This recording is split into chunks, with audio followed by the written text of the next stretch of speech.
Escuchemos el testimonio de pacientes y sus familiares sobre su lucha por huir del caos en la mente. Caos en la mente.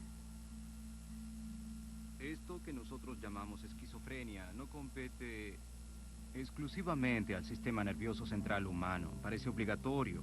Si se es humano, se debe cargar con la predisposición a desarrollar esquizofrenia.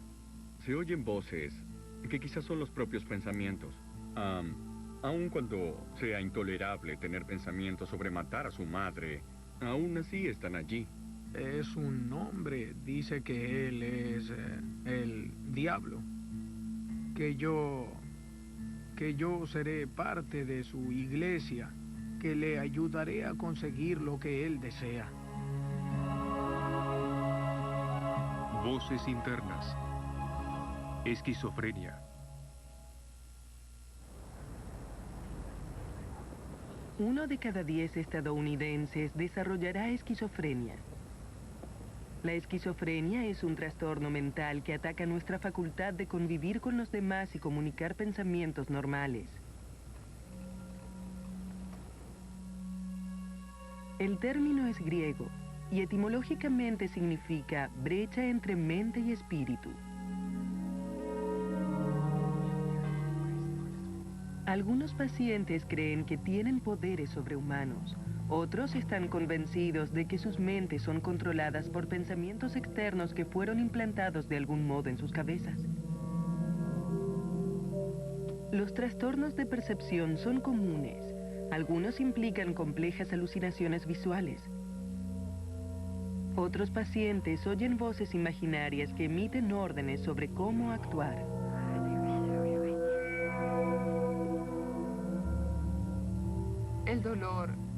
El dolor es extraordinario. No hay palabras para poder describirlo. Kathy Penny creció en el condado de Riverside, al sur de California. De niña, las voces internas de la esquizofrenia comenzaron a poner a prueba su deseo de vivir. En realidad tuve pensamientos suicidas desde los 8 años. Y tuve varios impulsos suicidas a medida que crecía. Gracias a Dios se iban. No se quedaba mucho tiempo, pero a los 17 se instalaron.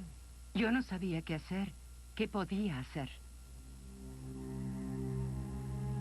Atormentada por ataques psicóticos en la adolescencia, Kathy se volvió obsesiva con la comida y la dieta. Comencé a obsesionarme profundamente con la comida, porque era algo que podía controlar. Sentía que no tenía ningún control sobre todo lo demás. Se doblaba como una mujer de 95 años, arrastraba sus pies. Fue el peor momento de mi vida. Era tan irreal e intolerable. Oír voces al principio. Y oía voces sobre suicidarme y matar a mi madre, matar a mi hermana. Y para una buena católica, eso no estaba bien.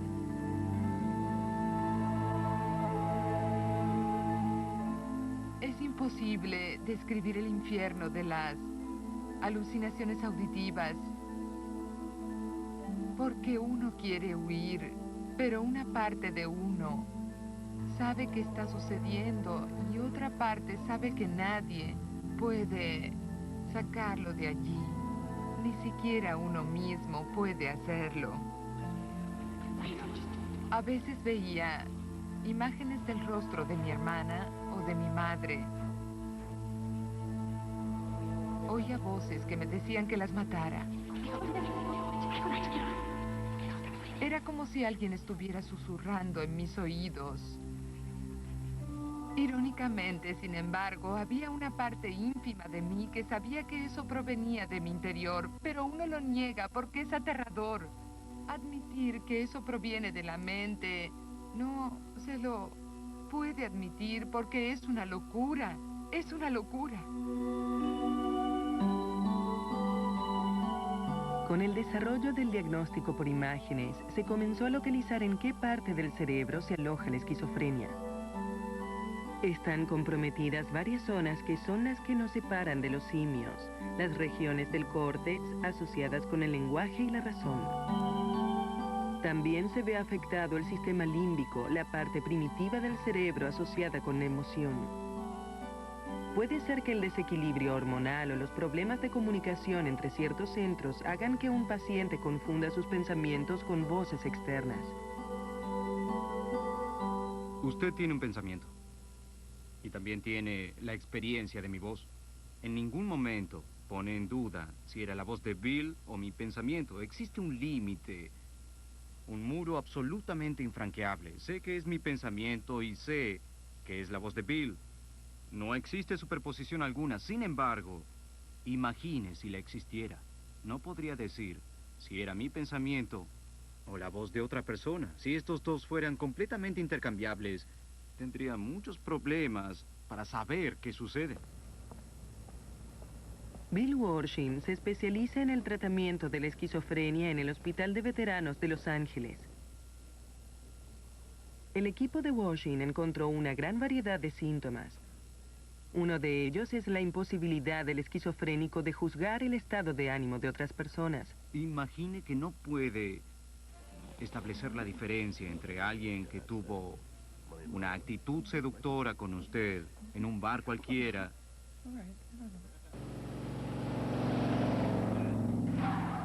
y alguien que tiene una actitud hostil en una autopista cualquiera, como todos tenemos en Los Ángeles. Que esas dos experiencias interpersonales sean completamente indistinguibles. Antes que nada, intentará evitar todas las situaciones posibles. Cuando algo es desconocido, creo que es peligroso y hostil. Voy a creer que estas personas pretenden hacerme daño. Es razonable, es racional, es apropiado dado los déficits asociados con la enfermedad. No se puede saber cuál es el estado mental de otra persona. Los delirios y los pensamientos paranoicos son dos síntomas clásicos comunes a los esquizofrénicos.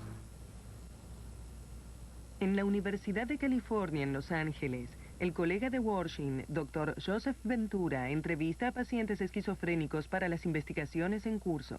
Sí, así es. Andy Parlow fue alguna vez un paisajista que manejaba con éxito su propio negocio en la región de Los Ángeles. Atacado por la esquizofrenia hace 14 años, sus síntomas paranoicos le costaron su carrera. Tenía la sensación de que me estaban observando mientras trabajaba. Algunas personas me seguían, tomaban evidencia fotográfica, usaban micrófonos de largo alcance. Ellos hurgaban en cada aspecto de mi vida y luego editaban todo eso y lo presentaban en mi contra. A diferencia de Andy Parlow, Gene Foster luchó contra la esquizofrenia durante toda su vida de adulto. No se me detectó ni diagnosticó nada hasta 1980, cuando tenía 19 años. Tenía como temor de la gente, sentimientos incontrolables dentro de mi cuerpo. Gene sigue experimentando fuertes delirios esquizofrénicos, algunos relacionados con la religión. Estaba caminando en una iglesia y vi a ese hombre con una aureola en su cabeza. Dijo que lo lamentaba por mí y entonces dijo: me gustaría ayudarte a que llegaras a Dios. Me bendijo en la frente para alejar a los demonios y me dio un trozo de pan que partió y una pequeña copa de vino y dijo: te bendigo, hijo mío. Luego dio la vuelta y se fue. Eso duró, diría, unos 5 minutos. Solo desapareció. Es bastante posible, bastante normal para una persona devota sentir que oye la voz de Dios, que le habla o que le proporciona cierta guía. En la esquizofrenia lo que sucede a menudo es que la persona siente la influencia de Dios o escucha la voz de Dios durante todo el día y eso continúa con el correr de los días, semanas, meses e incluso años.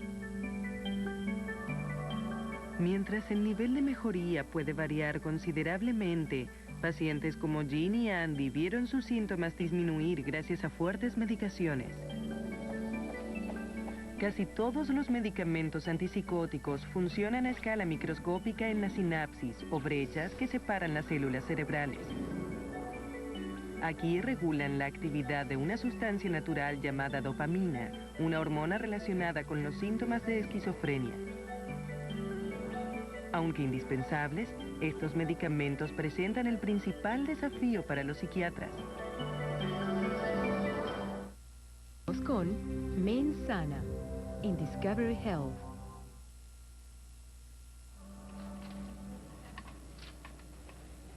Los medicamentos antipsicóticos implican cierto riesgo. Los efectos colaterales pueden debilitar el sistema inmunológico o bloquear las acciones de medicamentos que controlan la hipertensión arterial. Prescribir el medicamento adecuado es la misión primordial de Bill Warshing y sus colaboradores.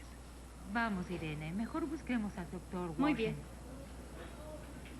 Oírlo de los pacientes mismos es el mejor modo de juzgar la efectividad y los efectos colaterales de los medicamentos. Estamos listas. Bien, comencemos. Cuanto más rápido se halle una droga que se adecue al paciente, más rápido el paciente recuperará una conducta más normal. Hola, Bill. ¿Por qué no te sientas al lado de Frank? Buenos días, Frank. Hace semanas que Warshing busca un fármaco que no cause en David efectos colaterales como dificultad al hablar.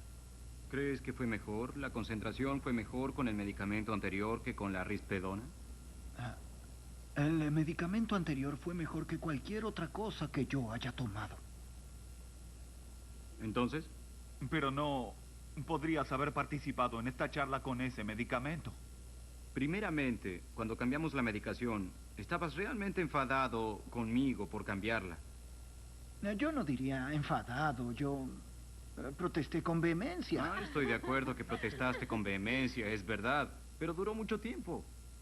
Entonces, tu experiencia demuestra que no está bien. ¿Puedes señalar algún efecto colateral de la risperidona que no te guste? Dificultad en el habla. Mientras la medicación de David mejoró su concentración, sigue sufriendo pensamientos paranoicos. Era como una secretaria, pero obviamente me conocía de antes de entrar al edificio. ¿Cómo puedes decirlo? Bien, por el rostro.